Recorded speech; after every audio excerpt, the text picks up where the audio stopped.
안녕하세요. 반갑습니다. 이기훈이라고 합니다.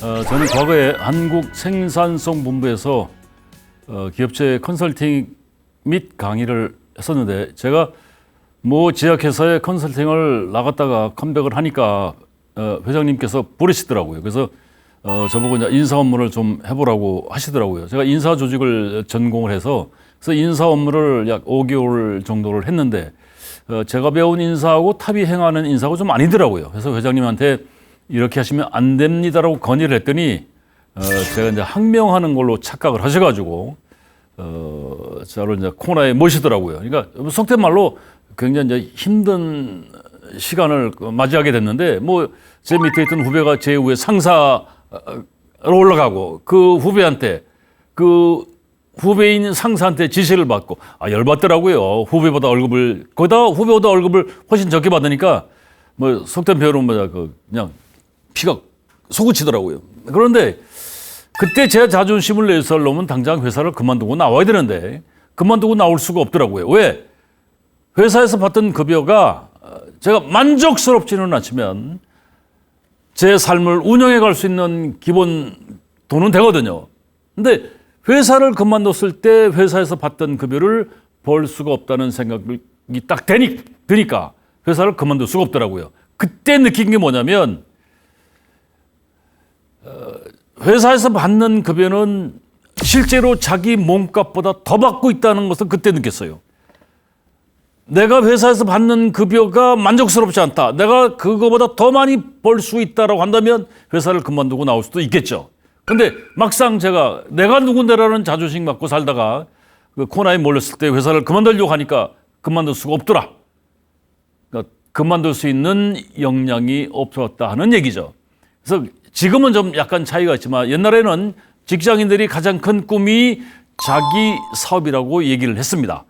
지금도 많은 직장인이 언젠가는 자기 사업을 하겠다는 그 아젠다를 갖고 있지만 근데 자기 사업을 하려면 그 전에 해야 될 일이 뭐냐면 회사를 그만둬야 되거든요. 근데 그만둔다는 얘기를 아주 쉽게 표현하면 때려쳐야 됩니다.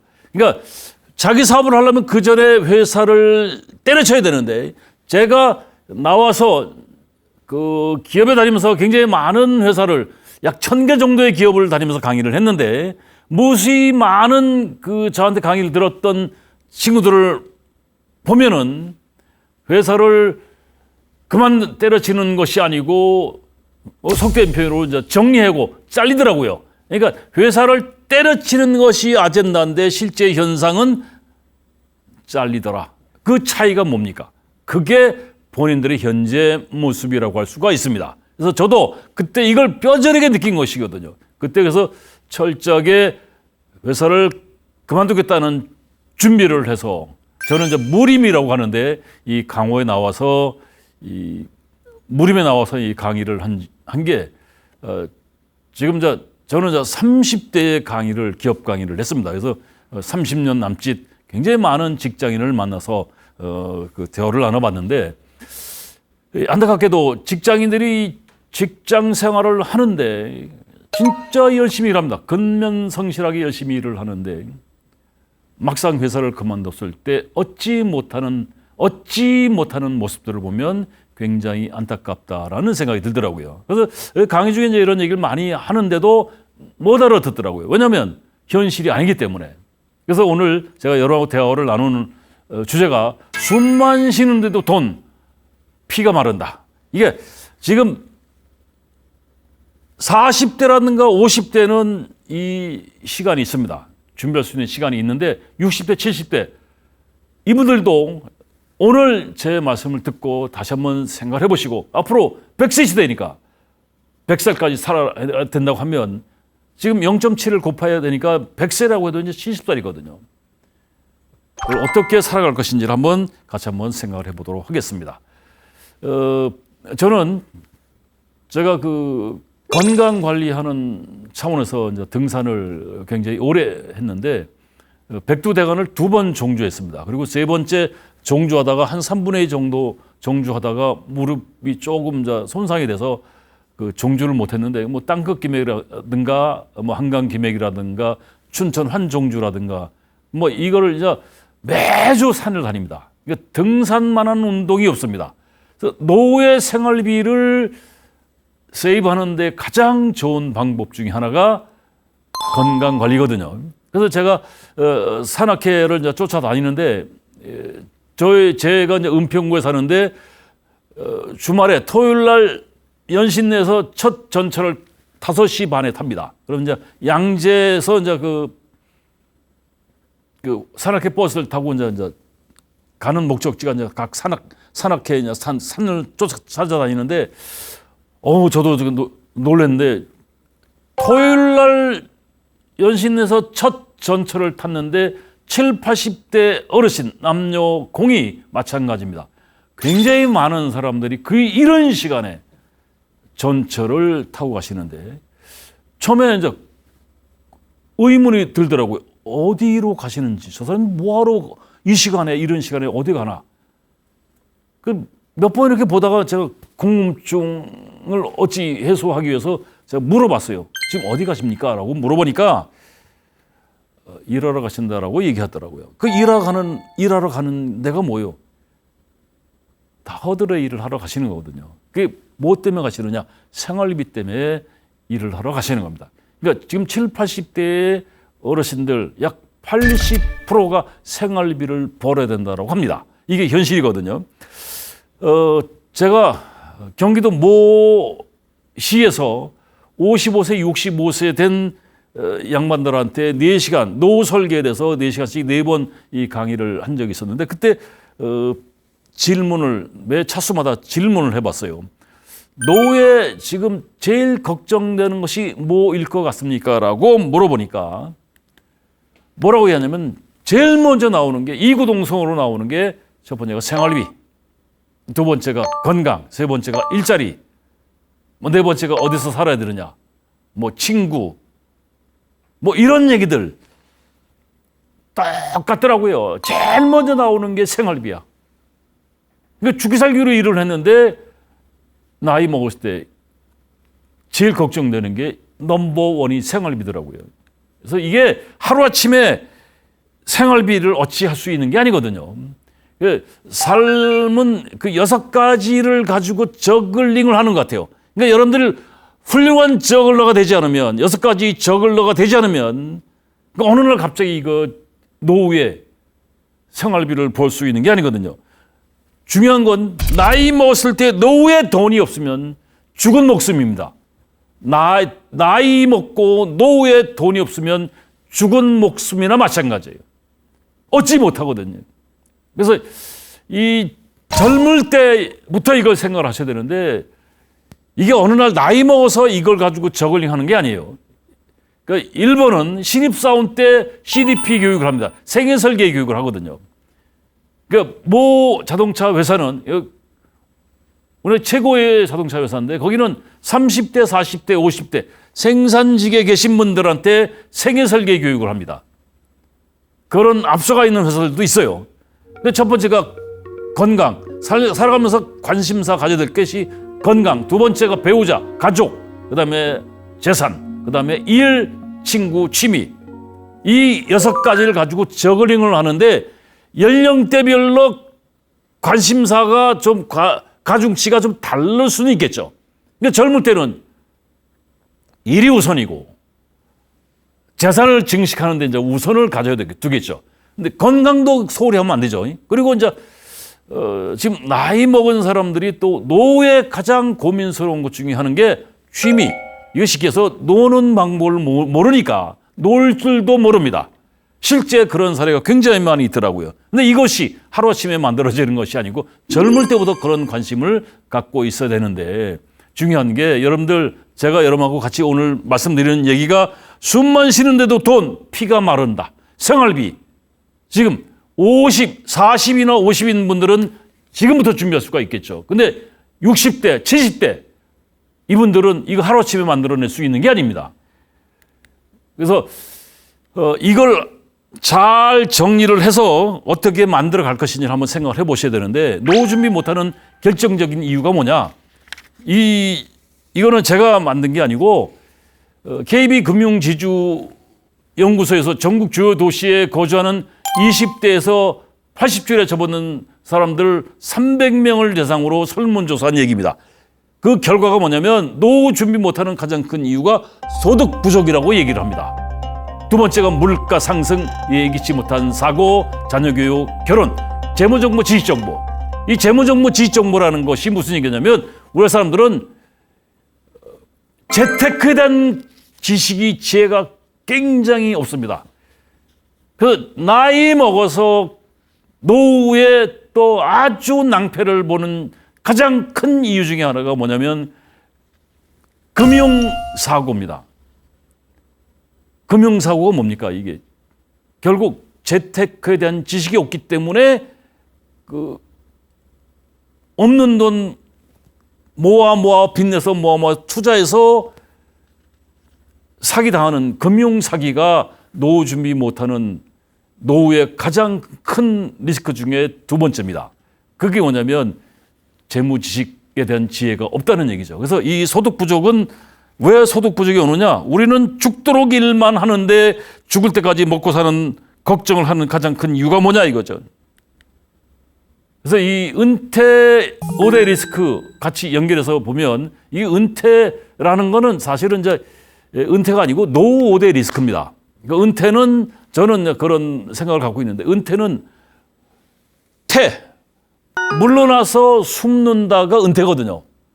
아니 내 인생 살아가는데 숨을 이유는 없지 않습니까? 백수가 된다는 얘기요. 그래서 노후의 5대 리스크. 첫 번째가 창업 실패, 두 번째가 금융사기, 세 번째가 중대질병, 네 번째가 황혼 이혼, 다섯 번째가 자녀 리스크. 이 리스크를 잘 관리하지 못하시면 노후에 굉장히 큰 낭패를 볼 수가 있습니다. 숨만 쉬는데도 돈이 들어가지 않습니까? 피가 마를 수밖에 없죠. 노후에 돈이 없으면 죽은 목숨이나 마찬가지입니다. 그래서 아까 얘기한 건강, 배우자, 가족, 그다음에 재산, 일, 친구, 레저, 여가, 취미 이거 같이 어우러져서 이것을 관리를 하셔야 되는데 이게 하루아침에 나이 먹어서 되는 것이 아니고 처음부터 옛날 젊을 때부터 이걸 하셨어야 되는데 잘 못하십니다. 그래서 제가 이거 시간 관계상 이 창업 실패 이야기만 하나 말씀드리고 나머지 얘기는 제가 뒤에 정리하면서 다시 말씀을 드려드릴게요. 창업 실패하는 가장 큰 이유가 뭐냐면 퇴직자들이 퇴직 이후에 경험할 수밖에 없는 큰 흐름을 잘 모르는 것 같습니다. 그러니까 좋은 회사 학교를 나오면 좋은 직장에 들어가서 노년이 편해질 것이다라는 그런 잘못된 패러다임을 가지고 있는 한 여러분들 이 프로세스를 비껴갈 수가 없습니다. 그러니까 이 좋은 회사에 들어가도 주된 직장에서 평균 근속 연수가 14.5년밖에 되질 않습니다. 그럼 무슨 얘기냐? 30에 입사를 했을 때 45세 중반에 40대 중반, 45세 전후에 주된 직장에서 아웃이 됩니다. 아웃이 되면 그게 은퇴가 아니고 퇴직이잖아요. 그럼 그때 놓을 수는 없지 않습니까? 그러면 45세의 인생 게임에서 가장 돈이 많이 들어가는 때입니다. 그러니까 생활비가 가장 많이 들어갈 때죠. 그러니까 30에서 35살 사이에 결혼을 했다라고 한번 가정을 해보시죠.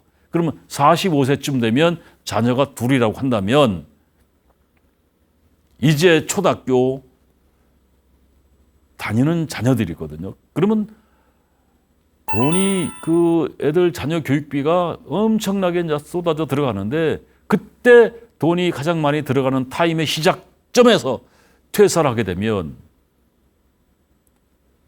생활비를 벌기 위해서 이제 재취업을 할 수밖에 없지 않습니까?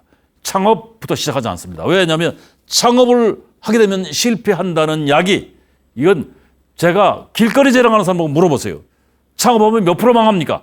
90% 이상 망한다라고 얘기를 합니다. 그러니까 너도 나도 직장인들이 창업하면 안 된다는 걸 알아요. 그래서 창업하려고 하지 않습니다. 그래서 이제 재취업을 모색을 하는데 재취업을 하기 위해서 노력을 하는데 재취업 저는 뭐 극단적인 표현을 하는데 일자리가 없습니다.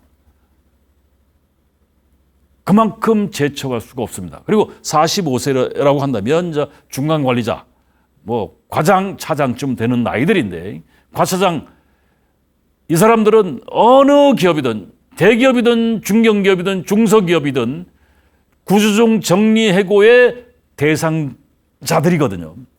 그러니까 그 일자리들이 없습니다. 그래서 어렵게 재취업을 해도 자기가 다니던 주된 직장에서 받던 급여의 60% 정도 그 이하를 받습니다. 그러니까 60% 50%. 이건 무슨 얘기가 되냐면 일자리 자체가 이제 고급 일자리가 아니라는 얘기죠. 그리고 대기업과 중소기업의 급여 차이가 생각보다는 크다는 뜻입니다. 그래서 이제 그러면 100원 주된 직장, 좋은 직장에서 100원을 받았을 때 퇴사하고 재취업을 했을 때 받는 급여가 60원, 50원이라고 한다면 40원, 50원의 그 차이를 어떻게 해야 되겠어요? 그러면 이제 와이프가 집사람이 생활전선에 또 뛰어듭니다. 그 맞벌이를 할 수밖에 없죠. 그래서 그런데 그렇게 어렵게 이제 재취업을 했는데 그 재취업의 일자리가 잘해야 1년, 짧게는 6개월, 1년 안에 또 정리해고 당합니다. 그 복잡한 얘기는 제가 말씀드리기 시간적으로 이제 한계가 있으니까 그러면 이제 이 사람이 재취업에서 이제 정리해고 당하면 재취업을 했다 해도 정리해고 당하면 그 다음에 어떻게 합니까? 일용직으로 갑니다. 그래서 다시 이제 노력을 하면 또 재취업을 해요. 재취업에서 또 정리해고를 당합니다. 그럼 또 그게 재취업해서 두 번째 재취업하게 되면 또 급여 또 차이가 굉장히 많이 나거든요. 그러면 생활비가 점점 모자라지는 거죠. 그래서 이제 마지막에 코로나에 몰렸을 때 울며 겨자 먹기로 창업을 한다는 얘기예요. 하고 싶어 하는 게 아닙니다. 그래서 저는 이제 대개가 창업을 하면 요식업을 하는데 요식업 이게 프랜차이즈 식당을 하거든요. 프랜차이즈 식당을 하는 가장 큰 이유가 뭐냐면 창업하기가 아주 쉽습니다. 근데 여러분들 그 요식업이 식당이 이게 영세업이 아닙니다. 고깃집 하나 차려보십시오. 서울에 웬만한 데 가면요. 그게 몇 억 가지고 되질 않거든요. 근데 그거 창업을 할 때 돈이 자기 돈 가지고 시작하는 사람이 그렇게 많지는 않습니다. 그러면 뭐 정책 자금, 그러니까 이 요새 똑똑해서 정부 지원 자금, 뭐 금융 자금 이런 거 뭐 저리에 그 돈들을 많이 빌리기도 하고 친인척한테 빌리기도 해서 이제 창업을 합니다. 그때 창업할 때 어떤 생각을 갖냐면 나는 성공할 것이다. 중요한 건 열의 9은 실패한다는 얘기죠. 그러면 결국 열의 9은 나는 아닐 거라고 하지만 9은 망하게 돼 있어요. 그러면 결국 남의 돈 가지고 되게 창업을 했으니까 결과적으로 빚더미 않게 돼요. 빚더미 않게 되면 어떻게 되겠어요? 돈 앞에 장사 없잖아요. 이제 가정 불화가 나올 수밖에 없어요. 부부 싸움 또 아버지와 자식들 간의 그 갈등 뭐 이런 거 잘 지혜롭게 극복하지 못하면 별거도 하고 이혼도 하게 되고 야반도주 하고 할 수도 있습니다. 그래서 여러분들 그 유튜브에서 한번 쳐보시면 서울역 노숙자의 50%가 다 이런 분들이에요. 옛날에는 서울역 노숙자들이 이런 분들이 아닌데 지금은 그 사업에 실패해서 야반도주한 사람들이 50%가 노숙자들입니다. 그럼 결과적으로 이제 이혼을 하든 별거를 하든 뭐 야반도주를 하든 가정이 정상적일 수가 없죠. 그래가지고 이제 나홀로족들이 굉장히 많은데 쪽방청, 원룸, 고시원 뭐 극단적으로 노숙을 하게 되면 건강 악화가 되죠. 요새는 50줄만 들어가면 이 현대병으로 이제 그 지병들이 있는 사람이 굉장히 많거든요. 그러니까 정상적인 생활을 하는 사람들은 그 지병을 관리를 하죠. 근데 정상적인 생활이 안 되는 사람들은 생활비를 벌겠다고 이제 그 정상적인 활동을 못 하니까 아무래도 건강 관리를 소홀히 할 수밖에 없죠. 그러다가 어느 날 이제 고독사를 하게 되는데 이게 결과적으로 이제 실버 파산을 하게 됩니다. 이게 무슨 얘기냐면 노후 준비를 못하는 가장 큰 이유 중에 하나가 소득 부족인데 그 소득 부족에 연결되는 노후의 리스크의 첫 번째가 뭐냐면 창업 실패라는 거예요. 그다음에 이제 그 금융 사기 아까 노후의 금융 사기가 두 번째고 세 번째가 예기치 못한 사고, 중대 질병 이런 것들이 있는데 좋은 직장에 들어간다 하더라도 주된 직장에서 50.5세에 퇴사를 합니다. 그러니까 핵심 경력이 되는 회사에서 평균 14.5년 정도 근무를 하니까 돈 벌 시간이 별로 없는 거죠. 스펙을 만들겠다고 20년 이상을 투자를 했는데 실제 근속하는 시간은 15년밖에 없습니다. 그 15년 동안은 직장 생활하면서 이제 대접을 받습니다. 생활하는데 지장이 없죠. 근데 이 40 중반쯤에 길거리에 내몰리면 정리해고 구조조정 당하게 되면 자발적 퇴직이 없지 않습니까? 미련하게 이제 퇴사를 하게 되면 이 사람들이 재취업을 했을 때 주된 직장에서 받던 급여의 60% 이하로 받는다는 얘기죠. 그래서 직장인 55%가 월급 300 미만이라고 한다는 이야기는 여러분 잘 좀 귀담아 들을 필요가 있습니다. 그래서 이 직장인들 직장 생활하면서 지금 정상적인 주된 직장에서도 55%, 60%가 월 300 이하의 근로자들입니다. 근데 이게 세전이라고 하니까 한 현찰 250 정도 받는 분들이죠. 그래서 당연히 뭐가 모자라? 생활비가 모자라는 거예요. 그래서 직장인 10명 중 4명은 엔잡러가 이제 부업이라는 얘기거든요. 투잡, 쓰리잡. 월급만으로는 어떻게 살 수가 없으니까 한국경제신문에서 나온 얘기인데 이게 작년 10월 달에 이게 이제 JTBC, 한국경제, 매일경제 막 여러 군데서 나왔던 얘기인데 엔잡을 하는 사람이 직장인 10명 중 8명이라고 합니다. 이제 엔잡하는 이유가 뭐냐면 딱 하나야. 생계 먹고 사는 걱정 때문에 한다는 얘기죠. 그래서 엔잡을 하는 이유는 첫 번째가 경제적 이유입니다. 생활비, 노자금 이건 생각을 하기가 쉽지 않죠. 당장 생활하기 어려운데 경제적 여유였으면 좋겠다 하는 얘기죠. 그래서 엔잡, 투잡, 쓰리잡 한다는 거는 기본적으로 뭐가 있어야 돼요? 체력이 있어야 돼요. 그리고 이제 또 두 번째가 고용 불안정, 미래 대비 평생 직장이 없거든요. 더 나가서 뭐까지 없습니까? 평생 직업도 존재하지 않습니다.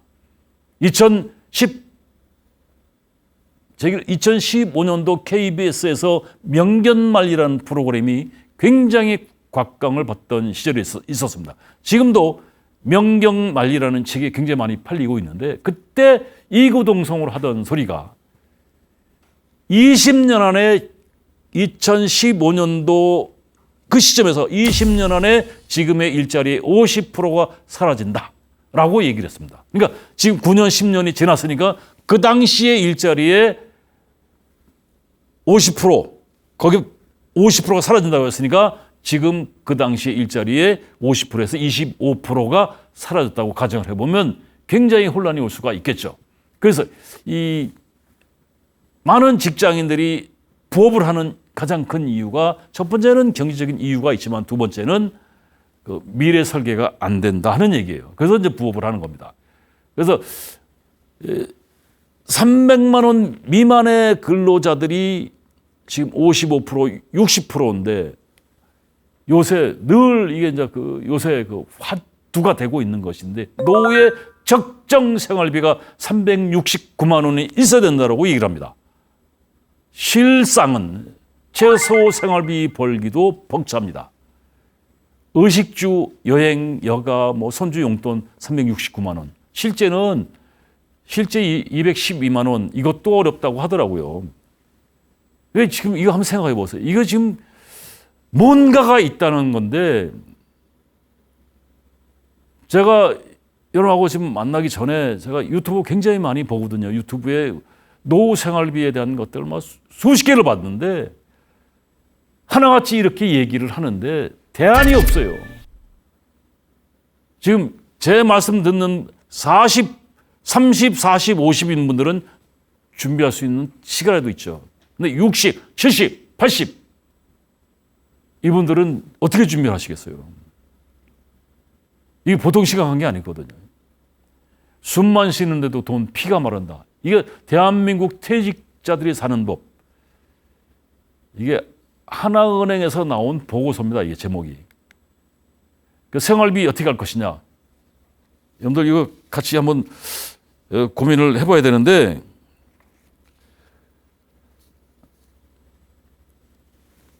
오래 살아야 되는데 장수가 축복이어야 되는데 장수가 축복이려면 일이 있어야 되고 먹고 살 수 있는 돈이 있어야 돼. 그런데 올해는 살아야 되는데 일자리는 없고 돈이 없습니다. 소득 부족. 근데 어느 날 갑자기 뜩 노후 생활비 어떻게 할 것이냐. 첫째, 생활비 조달 현실적으로 쉽지 않습니다. 왜? 자, 주된 직장에서 45세 정리해고를 당하게 되면 재취업을 했을 때 주된 직장, 좋은 직장에서 15년 근무해서 받던 페이하고 급여나 복지 이 수준의 60에서 50%밖에 되지 않거든요. 그래가지고 이제 그걸 가지고 생활한다는 것이 현실적으로 쉽다 어렵다? 어렵습니다. 그렇게 흘러서 65세, 70세 가면 점점점 일자리가 있어요, 없어요? 일자리가 없습니다. 생활비 현실적으로 조달하기가 쉽지 않습니다. 그러니까 두 번째 금융사기를 당하는 이유가 뭐냐 이거죠. 생활비 조달이 지상과제고 당면 목표이기 때문에 적은 돈 가지고 이제 현혹될 수밖에 없습니다. 여러분들 제가 여기서 금융사기 이게 참 어려운 얘기인데 열의 아홉은 금융사기 당하는 가장 큰 이유가 뭐냐면 생활비 조달 때문에 그러거든요. 그래서 여러분들 제가 이런 얘기하면 좀 뭐하지만 은행이라든가 은행이라든가 보험이라든가 증권회사 이 전문가들의 말들을 여러분 참고는 하시되 판단은 여러분이 하셔야 됩니다. 그러니까 투자의 결과는 누가 기속되느냐 하면 본인이 기속되는 거예요. 그러니까 작은 돈 가지고 생활비를 벌겠다고 이거는 세상에는 공짜가 없습니다. 명심하셔야 됩니다. 공짜는 없습니다. 그래서 재테크 관련된 책 한두 권 읽었다고 부자 되는 사람 있습니까? 창업 관련된 책 서너 권 읽었다고 창업에서 성공하는 사람 그렇게 많지 않습니다. 창업 교육 엄청나게 교육을 받아도 열의 아홉은 망한다는 거예요. 그래서 금융사기 당하지 않으시려면 노생활비 이거 쉽지 않습니다. 금융사기를 당하지 않으시려면 철저하게 공부를 하셔야 돼요. 결과는 자기가 책임을 져야 됩니다. 그래서 요거는 자산관리 때 제가 다시 말씀드리기로 하고 그러니까 다시 한번 노생활비 어떻게 되느냐. 첫 번째 생활비 조달 현실적으로 어렵다는 거 여러분 명심하셔야 됩니다. 그래서 가급적이면 빨리 재테크에 대한 공부를 좀 할 필요가 있다. 두 번째 여기서 금융사기라는 건 일반 사람들이 이제 하는 얘기인데 은행이라든가 증권이라든가 보험회사 이 사람들은 전문가입니다. 여러분들이 그 전문가의 조언을 그 말들을 여러분 것으로 만들어서 좋은 결과를 만들어내시려면 여러분이 금융 IQ에 대한 공부를 하셔야 돼요. 금융 IQ를 늘리셔야 됩니다. 지수를 올리셔야 돼. 그리고 세 번째, 노후 생활비 가장 중요한 게 지출 항목을 줄여야 됩니다. 줄여야 돼. 절약해야 돼. 왜? 나이 먹어서 돈 벌기 쉽지 않거든요. 자, 65세, 70, 나이 먹을수록 65세, 70세, 75세 나이 먹을수록 이분들은 일을 한다라고 하더라도 최저임금 수준이 아닙니다. 자존심이 상할 정도의 보상을 주거든요. 아마 지금 실제 일을 나이 연세에 있는 상태에서 근로소득을 만들겠다고 나가서 일을 해보시는 분들은 굉장히 공감을 하실 겁니다. 최저임금 수준이 아닙니다. 그래서 그러면 현실적으로 나이 먹어서 돈을 벌기가 쉽지 않은 상태에서 가장 좋은 방법은 지출 항목을 줄일 수밖에 없지 않습니까? 그래서 보험을 한번 생각해 보십시오. 제가 이거를 보험 설계사한테 얘기하다가 아주 혼났는데 여기서 직설적으로 표현을 못하고 보험 컨설팅을 한번 받아보시죠. 부부가 노후에 50에서 60만 원, 70만 원, 80만 원 지출을 한다면 이거는 과다 지출이죠. 이거는 어쨌거나 보험 컨설팅을 한번 받아보시고 제가 여기서 이렇게 하고 싶은 얘기가 있는데 보험업에 종사하시는 분들이 뭐라고 할 것 같아서 여러분 이거 판단 잘 하셔야 되고 두 번째가 경조사비를 줄이셔야 되는데 경조사비 체면 불구하고 노후에 돈 없으면 죽은 목숨이지 않습니까? 체면이 어디 있습니까? 체면이. 나 당장 굶는데 경조사비 어떻게 10만 원, 20만 원 냅니까? 얼마 전에 75된 양반이 저한테 그 얘기 하더라고요.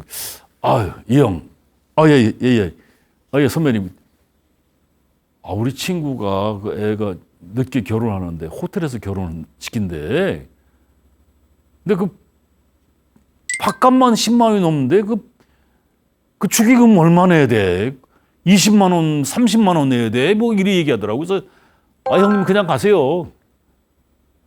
이거 밥값만 해도 10만 원이 넘는데. 그래서 그 사람이 그 호텔에서 하면 뭐 신라 호텔, 뭐 하얏트 호텔 같은 데서 하면 1억 이상 된다고 하더라고요. 그러니까 그 혼주가 자기가 돈이 있다는 과시를 하는 거거든요.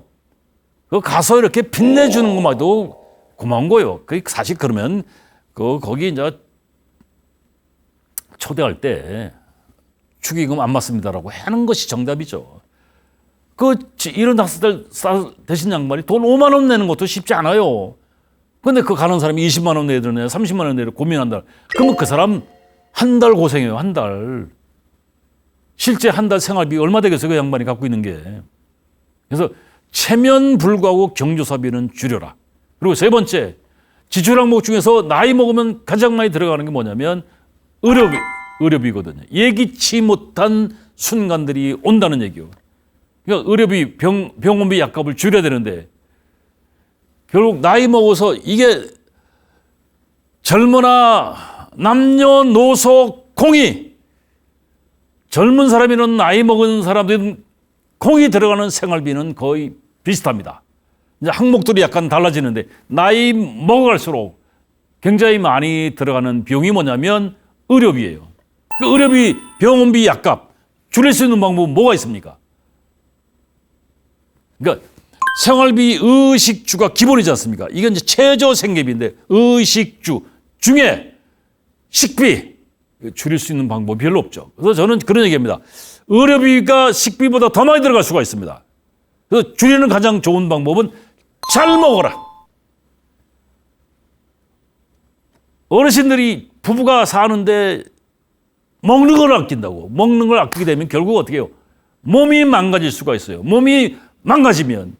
그러니까 기본 체력이 나이 먹으면 기본 체력이 점점 허약해지는데 그 상태에서 식비를 줄여버리면 결국 어디가 가까워져? 병원이 가까워지고 의료비가 가까워지고 병원비 약값 감당하기 어려울 정도로 버겁습니다. 그래서 역설적으로 의료비를 줄이려면 식대는 줄이시면 안 돼요. 옷 입는 건 뭐 대충 입어도 되는데 난방 좀 덜 해도 되는데 먹는 거는 줄이지 마시고 두 번째가 운동입니다. 운동을 하시면 건강해지고 체력도 힘도 솟고 설레임이 또 생길 수가 있습니다. 제가 백두대간을 가는데 백두대간 어떤 경우는요 무박 2일로 갑니다. 그러면 그 산에 가서 한 번은 27km를 가는데 1000m를 5구간을 갔어요. 5구간을. 거의 기어가다시피 했는데 15시간인가를 탔어요.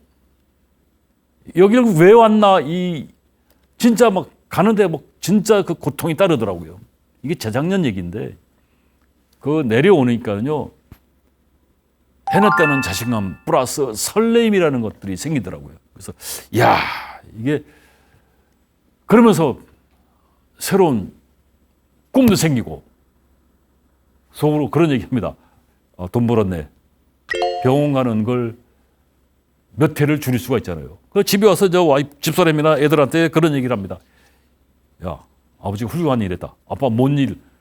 야, 니들 돈 벌어줬다. 뭔 소리요? 아빠가 산에 가서 10몇 시간을 내가 타고 왔는데 이거 안 갔으면 너 아빠 병원 더 많이 다녀야 돼. 병원 더 많이 다니면 결국 집사람이나 애들이 결국 감당은 누가 해야 돼? 자식들이 해야 되잖아요. 그러니까 그 얘기하니까 애들이 고마워하더라고요. 자, 고마워해. 아빠 고맙습니다. 그러더라고요. 우스갯소리인데. 네 번째, 노후에 생활비를 벌 수 있는 건 별로 많지 않지만 그 대체할 수 있는 건 절약하는 거라고 했죠. 네 번째, 근로소득을 창출해야 된다. 일을 해야 되는데 7, 80대가 도시에서 일자리 구하기 하늘의 별 따기. 일자리를 구하더라도 자존심이 상할 정도의 보상을 합니다. 이게 최저임금 수준이 아니거든요. 그래서 여러분들 근로소득 나이 먹어서 연세 들어서 근로소득이 50만 원이면 요새 은행에 3억을 예채도 50만 원 받지 못하는 것 같아요. 더 나아가서 일을 하게 되면 그만큼 상대적으로 용돈을 덜 쓰게 됩니다. 그래서 이런 것도 연구를 좀 하셔야 되는데 제가 지금 체육관에 다니는데 그저께 82살 되신 그 어르신한테 저 여쭤봤어요. 진짜 운동 그 시간에 와서 하루도 빠지 않고 2시간씩 운동을 하시더라고요. 그 얘기는 무슨 얘기냐면 2시간씩 운동을 한다는 얘기는 병원비, 의료비가 대폭 감소할 수 있다는 얘기죠. 그럼 그 어르신 하루 어떻게 보내세요? 그러니까 생활비는 어떻게 하십니까? 그러니까 저도 일합니다. 무슨 일을 하세요? 그러니까 공원지기를 한답니다. 공원지기. 일주일에 2번 3시간씩. 그래서 30만 원을 받는다고 하는데 이 양반이 그 얘기하더라고요. 여러 가지가 일이 있대요. 그거에 2배를 하면 70만 원을 받는데요. 그래서 노인 일자리 한번 검색을 한번 해보시죠. 한국노인인력개발원 노인 일자리 여기 중장년 워크넷, 서울시 어른시 취업센터, 하다못해 이제 주민자치센터하고 여러분이 사시는 구청에 가서 노인 일자리 상담을 하시면 엄청나게 많습니다. 근데 그런 일을 하시게 되면 일을 하기 위해서 운동도 해야 되지 않습니까? 또 그 일을 하게 되면 또 운동도 하시는 거고. 그래서 건강도 회복이 되고 건강도 관리할 수가 있고. 그러면 아까 제가 얘기한 자기 나이에 0.7을 곱하면 80이면 0.7 하면 7, 8이 56이요. 그렇게 젊게 사셔야 된다는 얘기입니다. 5번째, 자산 관리를 잘 해야 되는데 참 이게 자산 관리 이게 참 어렵습니다. 자산이라는 것은 자본 플러스 부채입니다. 자본 내 돈, 부채 남의 돈이거든요. 이게 부채 남의 돈. 이게 이제 금융권의 돈을 내가 어떻게 활용하느냐. 이것도 금융 IQ가 높은 사람들은 관리할 수가 있죠. 그래서 자산 관리를 잘 하려면 스스로 철저하게 공부를 하셔야 돼요. 그래서 저는 지금 한 50쯤 된 양반이 이제 한 65세까지 1억 정도를 정잣돈으로 만들어서 자산 관리를 이제 어떻게 할 것인가. 이제 경매라든가 달러라든가 주식이라든가 또 채권이라든가 이런 공부를 해보시면 여기 유튜브에 들어가면 굉장히 많습니다. 그러니까 소액으로 예를 들어서 채권 같은데 이건 이제 망할 수 없는 회사들 어느 회사 하면 그런 회사는 망하지 않거든. 그런 회사들한테 이 채권은 회사채 채권 같은 경우는 연 수익률이 5% 이상이에요. 근데 지금 1억을 은행에 넣어보십시오. 이자가 1%밖에 안 돼요. 그러니까 은행에 예금을 하면 적금을 들면 1%인데 은행 회사채 채권을 사시면 수익률이 5%가 넘는다는 얘기죠. 그러니까 그런 공부도 좀 해볼 필요가 있다는 얘기죠. 그래서 기초연금 같은 경우 여러분들 연금 또 쳐보시면 굉장히 많은 기초연금, 주택연금, 무슨 국민연금 이런 얘기들이 많이 있는데 기초연금 하위 70%는 주거든요. 사람들이 일반적으로 그런 생각을 하더라고요. 집 있고 차 있으면 기초연금 안 준대 이런 얘기를 하시는데 그거 아닙니다. 하위 70% 그러니까 열의 7명은 기초연금을 받을 수가 있습니다. 이것도 공부를 해보시고 주택연금 이거 굉장히 좋은 제도인데 이것도 오해를 하는 분들이 많이 있습니다. 그러니까 주택연금은 은행에서 하는 것이 아니고 주택금융공사에서 하는데 저희 집사람이 이제 저하고 같이 이제 맞벌이를 하는데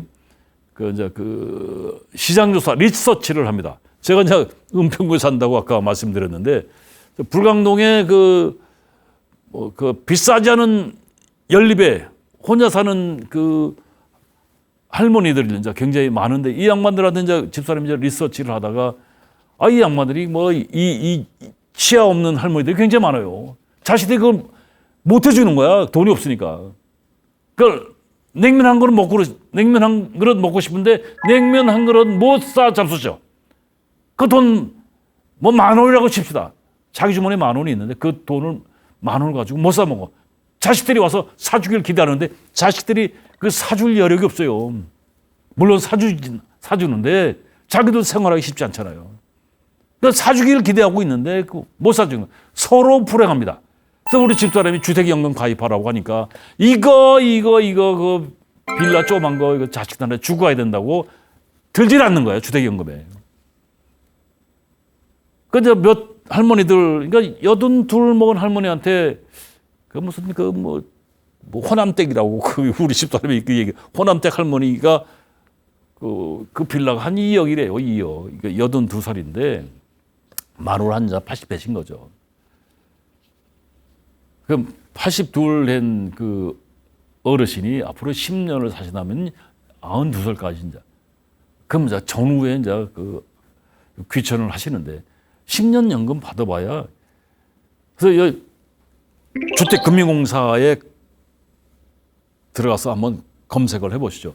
그 상담도 받아보시고 60에 주택연금 가입하시면 그 지금 시세로 만약에 3억짜리 집에 산다라고 하면 60이면 1억에 20만 원, 65세면 1억에 25만 원, 70이면 1억에 30만 원, 75세면 1억에 35만 원씩 주는 걸로 알고 있어요. 그러니까 한 75세까지 근로소득을 만들어내시고 75세에 뭐 한 35만 원, 약간 차이는 있을 수가 있습니다. 35만 원 곱하기 3하면 100만 원이지 않습니까? 노후에 100만 원 굉장히 큰 거 아닙니까? 거기다 기초연금 받으시면 부부가 기초연금 40만 원, 아니면 80만 원, 180만 원 너끈히 살 수 있거든요. 자식한테 손 안 벌려도 돼. 부부가 가서 먹고 싶은 냉면 가끔 가서 사 드실 수도 있습니다.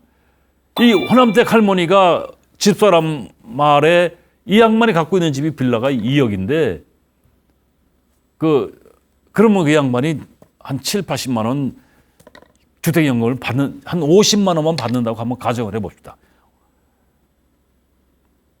이 할머니가 우리 집사람 만날 때 VIP 대접을 한대요. 그러니까 얼굴이 피었다는 거죠. 근데 그 동네 할머니들이 이제 그 호남댁 할머니한테 물어보니까 내가 주택연금에 가입해가지고 이제 이게 냉면도 사 먹고 설렁탕도 사 먹는다 하니까 너도 나도 가입을 한 거예요. 이 할머니들이 10년 쓰고 가요. 50만 원씩 10년 써봐야 5천만 원이요. 2억짜리. 그러면 그래서 뭐 물가 상승해서 오르면 지금 2억짜리가 그대로 2억은 자식한테 갈 수가 있어요. 이 할머니들이 우리 집사람이 가면 설문 잘해주고 VIP 대접을 받는다고 하더라고요. 그리고 기초생활수급자 이런 얘기는 또 이게 자산관리인데 제가 이거 후배한테 들은 얘기인데 후배 처남댁이 55세에 치매가 왔답니다. 이 강화도에 사는데 그 집이 한 2억 정도 되는데 그건 본인이 이제 2억이라고 하고 실제 그 처분하면 1억 정도 될래나. 근데 처남댁이 55세에 치매가 와서 지금 65세인 걸로 알고 있는데 벌써 한 1년 반 전에 요양병원 병원비가 한 달에 얼마냐. 저한테 형님 나 600만 원 지난달에 가서 카드 긁어주고 왔어요. 그러더라고. 무슨 요양병원 병원비가 600만 원이야. 실제 그렇더라고요. 600만 원. 그 600만 원, 근데 그 처남댁이 빨리 하늘나라 가야 되는데 안 가는 거야. 지금 막 욕창이 나서 움직이지도 못한대요. 그러니까 매달 550, 600의 병원비가 들어가니까 여기는 감당이 안 되고 처남은 감당이 안 되고 그거 부채를 안고 가는 거예요. 결국 누가 그걸 책임져야 돼? 자식들이 책임질 수밖에 없어요. 그래서 이거 기초생활수급자 그런 사람들은 빨리 정리를 하셔야 돼. 그래서 여러분들 기초생활수급자 자격 한번 인터넷 들어가서 한번 쳐보세요. 이게 자산 관리하는데도 굉장히 도움이 될 수도 있는 얘기인데 요건 시간 관계상 여기까지만 하고 6번째 삶의 터전을 좀 옮겨라. 도시에서 버티지 말고 지방 시골로 삶의 터전을 옮겨라. 그러면 이런 얘기합니다. 나이 먹은 사람일수록 병원과 가까이 있어야 된다라고 얘기를 해요. 요새는 교통이 좋습니다. 지금 먹고 사는데 숨 넘어가는데 굶어 죽는 판인데 병 났을 때를 걱정하면 어떻게 해요? 병원에 안 가기 위한 걱정을 하셔야지. 그래서 도시에서 버티지 마시고 시골로 가시면 삶의 터전을 옮기시면 일이 넘쳐납니다. 그래서 노후에 도시에서 생활비를 조달하는 거 쉽지 않습니다. 그래서 제가 미리 이제 이거 결론을 말씀드리면 걱정해서 걱정이 없어지면 걱정이 없죠. 근데 노후에 노후 생활비 너무 걱정하실 필요 없습니다. 왜?